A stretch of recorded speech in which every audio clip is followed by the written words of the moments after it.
മഹാലക്ഷ്മി സീരിയലിന്റെ ഇന്നത്തെ എപ്പിസോഡ് റിവ്യൂയിലേക്ക് എല്ലാവർക്കും സ്വാഗതം. അങ്ങനെ മുത്തശ്ശിയാണെങ്കിൽ കണ്ണൻ വരുന്നുണ്ടെന്ന് അറിഞ്ഞ പ്രതാപന്റെ റൂമിലേക്ക് പോകുന്നു. ഈ സമയം പ്രതാപനാണെങ്കിൽ മുത്തശ്ശിയോട് ചോദിക്കുന്നുണ്ട്, അമ്മയുടെ മരുമകളും മഹാലക്ഷ്മിയും കണ്ണനൊക്കെ ഇങ്ങോട്ട് വരുന്നുണ്ടോ എന്ന് ചോദിക്കുമ്പോൾ അവരെല്ലാവരും ഇങ്ങോട്ട് വരുന്നുണ്ട്. ആ വരട്ടെ, ആ വിശ്വനാഥനെ കറക്റ്റ് 10 മണിക്ക് വരാമെന്ന് പറഞ്ഞിട്ടുണ്ട്. അതിനു മുമ്പായിട്ട് എനിക്ക് കണ്ണനോട് സത്യങ്ങളൊക്കെ പറയണം. അമ്മ ഒരു കാര്യം ചെയ്യേ, എനിക്ക് നല്ലൊരു മസാല ചായ ഇട്ട് തരുമോ എന്ന് ചോദിക്കുമ്പോൾ, അല്ല പ്രതാപ, ഈ ആത്മാക്കൾക്ക് സമയം നോക്കാനൊക്കെ അറിയും. സത്യത്തിൽ ആ മഹാലക്ഷ്മിയെയും കണ്ണനെയും കൊല്ലാൻ നോക്കിയ രാത്രി നീ ശരിക്കും മരിച്ചോ? നിന്റെ ആത്മാവാണോ ഇപ്പൊ സംസാരിച്ചുകൊണ്ടിരിക്കുന്നതെന്നൊക്കെ ചോദിക്കുമ്പോ അമ്മ എന്തൊക്കെയാ പറയും. അല്ലടാ, പഴയ എന്റെ പ്രതാപനാണെങ്കിൽ ഇങ്ങനെയെന്നല്ല സംസാരിക്കുക. അതുകൊണ്ട് പറഞ്ഞു പോയതാ. എടാ, സത്യങ്ങൾ എന്തെങ്കിലും പറഞ്ഞാലേ നമ്മുടെ മോളുടെ ജീവിതം, അവളുടെ ജീവിതം തൊലഞ്ഞാലും എനിക്ക് കുഴപ്പമില്ല.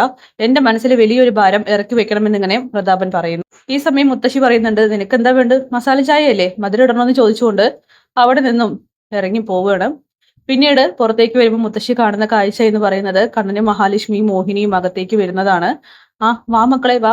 അങ്ങനെ കണ്ണനാണെങ്കിൽ മുത്തശ്ശിയോട് ചോദിക്കുന്നുണ്ട്, അല്ല മുത്തശ്ശി, ഇവിടെ നിന്നാണ് ഞാൻ മഹിയെ കൊണ്ടുപോയത്, എന്നിട്ടും അവളുടെ ഇതുപോലെ ഒരു ഫംഗ്ഷന് വരാതിരുന്നത് മോശമായി പോയി എന്ന് പറയുമ്പോൾ, എന്റെ കണ്ണമ്മോനെ, നീ തന്നെ ഒന്ന് പറയ്, ഇവിടെ മുഴുത്ത വട്ടായിട്ട് ഒരുത്തിരിക്കുന്നുണ്ട്, അവനെയും വിട്ടിട്ട് ഞാൻ എങ്ങനെ വരാനാ?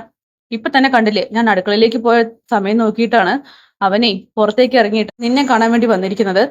അവനെ ഈ നാട്ടിൽ എല്ലാവരെയും കൊന്നു കൊലവിളിച്ചു എന്നൊക്കെ പറഞ്ഞുകൊണ്ട് നടക്കുകയാണ്. അതുകൊണ്ടാ ആകെ പേടിയാവുന്നു. ആരെങ്കിലൊക്കെ അടിച്ചില്ലെങ്കിൽ ഭാഗ്യം. ഇപ്പോ അകത്ത് കെട്ടിയിട്ടിരിക്കുകയാണെന്നൊക്കെ പറയുമ്പോ അയാൾ എന്തിനാ അങ്ങനെയൊക്കെ വിളിച്ചു പറയുന്നത്? ഒന്നും അറിയില്ല മോനെ. അല്ല, എനിക്ക് അയാളൊന്ന് കാണാൻ പറ്റുമോ? ഏയ് വേണ്ട വേണ്ട, ഇപ്പൊ അങ്ങോട്ട് പോണ്ട, ശരിയാവില്ല എന്ന് അങ്ങനെ പറയണം. അങ്ങനെ കണ്ണനാണെങ്കിൽ അവിടെ നിർത്തിയിട്ട് മോഹിനിയെയും മഹാലക്ഷ്മിയെയും മുത്തശ്ശി റൂമിലേക്ക് വിളിച്ചു കൊണ്ടുപോകുന്നുണ്ട്. നിങ്ങൾക്ക് എന്തിന്റെ കേടായിരുന്നു? അവൻ എന്തിനാ ഇങ്ങോട്ട് കൊണ്ടുവന്നെന്ന് ചോദിക്കുമ്പോ, കൊണ്ടുവന്നതല്ല, അവനെ കണ്ണമ്മ ഞങ്ങളോടൊപ്പം വന്നതാണെന്ന് ഇങ്ങനെ മോഹിനി പറയുന്നു. ഇങ്ങോട്ട് വരുന്നു എന്ന് പറയുമ്പോൾ വരണ്ടെന്ന് പറയാനായിട്ട് കഴിയില്ലല്ലോ. അങ്ങനെ മഹിയോട് മുത്തശ്ശി പറയുന്നുണ്ട്, ദേ നോക്ക്, എന്റെ മോളുടെ ജീവിതം മാത്രമല്ല നിന്റെയും ജീവിതം കട്ടപ്പുറത്താണ്, അറിയാലോ. അതുകൊണ്ടേ ആ പ്രതാപന്റെ അടുത്തേക്ക് നിന്റെ ഭർത്താവ് പോവാതെ നോക്കിക്കോന്ന് പറയുമ്പോ, അല്ല, അന്ന് അച്ഛൻ വീൽ ചെയറിലായപ്പോ കണ്ണേട്ടന് ചെന്ന് കാണാൻ വേണ്ടി ഒരു സ്ലോപ്പ് ഉണ്ടാക്കിയിരുന്നല്ലോ, അതുവഴി ഇനി കണ്ണേട്ടൻ പോകുമോ? ഓ പിന്നെ, അവൻ വീൽ ചെയർ നിരക്കിക്കൊണ്ട് പോവുകയാണല്ലോ, നിനക്കും ആ പ്രതാപനെ പോലെ വട്ടായോ എന്ന് ചോദിച്ചുകൊണ്ട് മുത്തശ്ശി അങ്ങോട്ട് പോകുന്നു.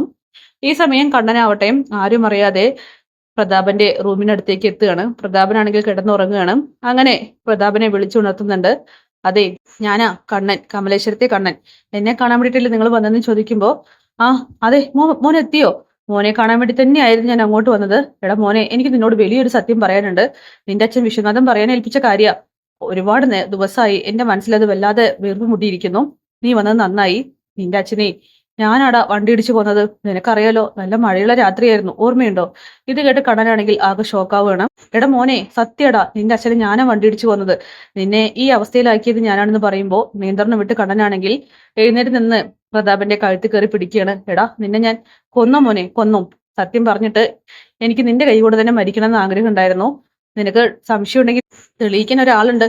അങ്ങനെ കണ്ണൻ വീൽ ചെയറിൽ തന്നെ ഇരുന്നിട്ട് പറയണം, നിങ്ങളിത് വെറുതെ പറയുന്നതാണ്, സമനില തെറ്റിയിട്ട് പറയുന്നതാണെന്ന് പറയുമ്പോ, അല്ലെന്നേ, അതിനൊരു ദൃക്സാക്ഷി ഉണ്ടായിരുന്നു. നിന്റെ ഭാര്യ ഉണ്ടായിരുന്നടാ അന്ന് ആ ലോറിയിൽ. വേണമെങ്കിൽ നീ അവളോട് പോയി ചോദിച്ചു നോക്ക്. ഇത് കൂടി കേൾക്കുമ്പോൾ കണ്ണനാണെങ്കിൽ എല്ലാം കൂടി കൂട്ടി വായിക്കുമ്പോൾ എന്തൊക്കെയോ സംശയങ്ങൾ തോന്നുകയാണ് മഹാലക്ഷ്മിയുടെ പരിങ്ങലൊക്കെ തന്നെ. അങ്ങനെ കണ്ണനാണെങ്കിൽ അവിടെ നിന്നും ഇറങ്ങി പോകുന്നുണ്ട്. ഈ സമയം പ്രതാപനാണെങ്കിൽ സന്തോഷത്തിൽ തുള്ളിച്ചാടുകയാണ്. മനസ്സിൽ നിന്നും വലിയൊരു ഭാരം ഒഴിഞ്ഞുപോയി. കണ്ണനോട് സത്യങ്ങളെല്ലാം പറഞ്ഞല്ലോ, സമാധാനമായി എന്നൊക്കെ പറഞ്ഞുകൊണ്ട് പ്രതാപൻ കിടക്കുന്നു. അങ്ങനെ കണ്ണനാണെങ്കിൽ ഹാളിൽ വന്ന് എന്തൊക്കെയോ ആലോചിച്ച് നിൽക്കുകയാണ്.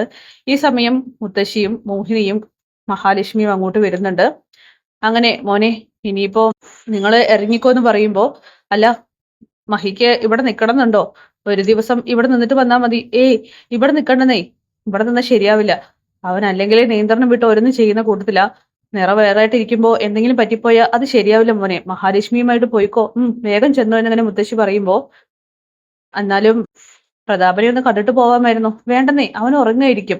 അങ്ങനെ എല്ലാവരുടെ പരിങ്ങല് കാണുമ്പോഴും കണ്ണന് സംശയങ്ങൾ കൂടുകയാണ്. മഹാലക്ഷ്മിയും ഇതിൽ പ്രതിയാണെന്ന് അവന് ബോധ്യപ്പെടുന്നുണ്ട്.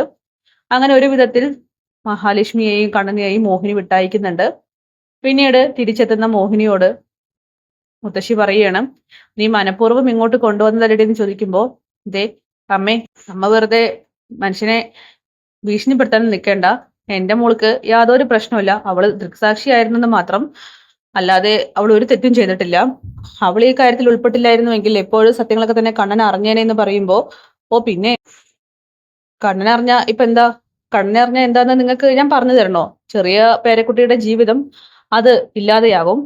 പിന്നെ പ്രതാപൻ പണ്ടത്തെ അവസ്ഥയിലേക്ക് എത്തുമ്പോ ഉണ്ടാകുന്ന ആഘാതം എത്രത്തോളമാണെന്ന് അറിയാലോ എന്നിങ്ങനെ മുത്തശ്ശിയോട് മോഹിനി പറയുന്നു. ആ മുത്തശ്ശിയാണെങ്കിൽ ഇത് കേട്ട് ആകെ വിഷമിക്കുകയാണ്. പിന്നീട് ലേഖയും അനന്തവും കണ്ണനെയും മഹാലക്ഷ്മിയും കാത്തിരിക്കുകയാണ്. അനന്തുവിനോട് രേഖ പറയുന്നുണ്ട്, ഇത്രത്തോളം അയാൾക്ക് വട്ടുണ്ടെന്ന് കരുതിയില്ലെന്ന് പറയുമ്പോ ഇത് വല്ലാത്തൊരു വട്ടായി പോയി എന്ന് അനന്തവും പറയുന്നു. പെട്ടെന്നാണ് കണ്ണനും മഹാലക്ഷ്മിയും വരുന്ന കാറിന്റെ സൗണ്ട് കേൾക്കുന്നത്. അവര് പുറത്തേക്ക് പോയി നോക്കുന്നുണ്ട്. എന്തായാലും അതൊക്കെ കാണിച്ചുകൊണ്ടാണ് എപ്പിസോഡ് അവസാനിക്കുന്നത്. കാത്തിരിക്കാം കിടിലൻ എപ്പിസോഡ്സിനായിട്ട്.